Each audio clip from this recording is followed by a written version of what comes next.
আর তিতা করলা না। এটা যখনই আমি বানাই অনেক প্রশংসা পাই আর সবাই অবাক হয়ে যায় যে করলা দিয়ে এত মজার রেসিপি কিভাবে। যারা জিমে যাচ্ছেন তাদের জন্য এটা হবে এক ঢিলে দুই পাখি মারার মতো।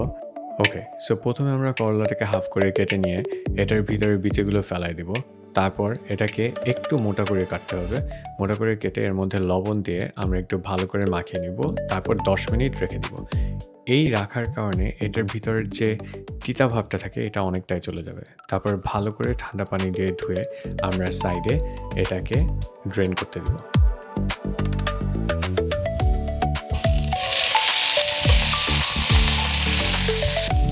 এখন আমাদের করলাগুলো একটু ট্রান্সলুসেন্ট হয়ে আসছে। এই পর্যায়ে আমরা করলাগুলোকে উঠায় ফেলব।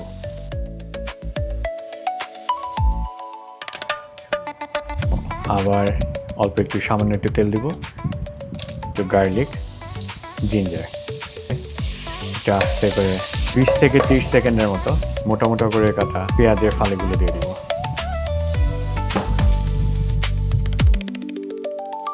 মনে রাখবেন পেঁয়াজ কিন্তু একটা ভীষণ পাওয়ারফুল এবং একটা সুপার ফুড। পেঁয়াজের মধ্যে একটা মলিকুল থাকে, ওটার নাম হচ্ছে গিয়ে কোয়ারসেটিন, যেটা আপনার যারা জিমে যায় তাদের যখন মাসেল পেইন করে বা জয়েন্টে পেইন করে সেই ব্যথাগুলো কিন্তু কমিয়ে দেয়। আর তার থেকে বড় ব্যাপার হচ্ছে গিয়ে পেঁয়াজ আপনার ব্লাড সার্কুলেশনও বাড়ায়।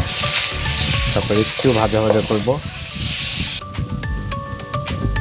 তারপর এর মধ্যে আমরা একটু সামান্য লবণ দিব আর ফ্রেশলি ক্র্যাকড ব্ল্যাক পেপার দিব। 3 মিনিটের মতো হয়েছে। অয়েস্টার সস,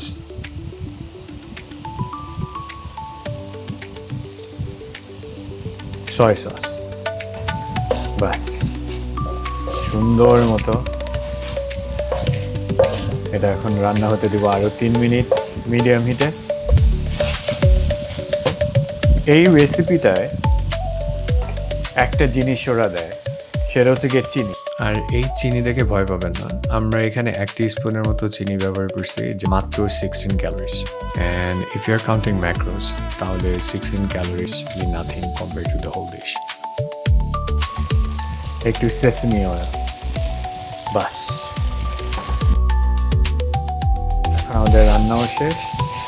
এটা ভালো করে মাথায় নিব।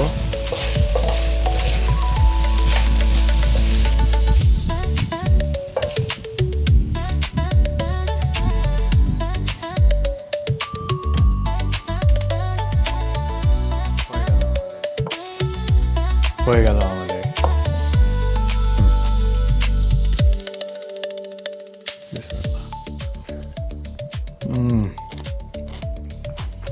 ওরকম তিতা না, এটার মধ্যে সমস্ত নিউট্রিয়েন্টগুলোও আছে, লো ক্যালোরি কারণ অনেক কম তেলে রান্না করা হয়েছে, সাথে আমাদের প্রোটিন আছে।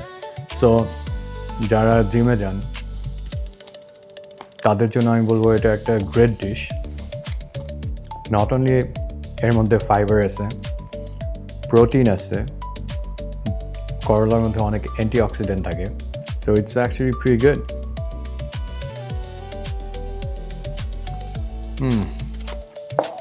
Guys, you have to try it.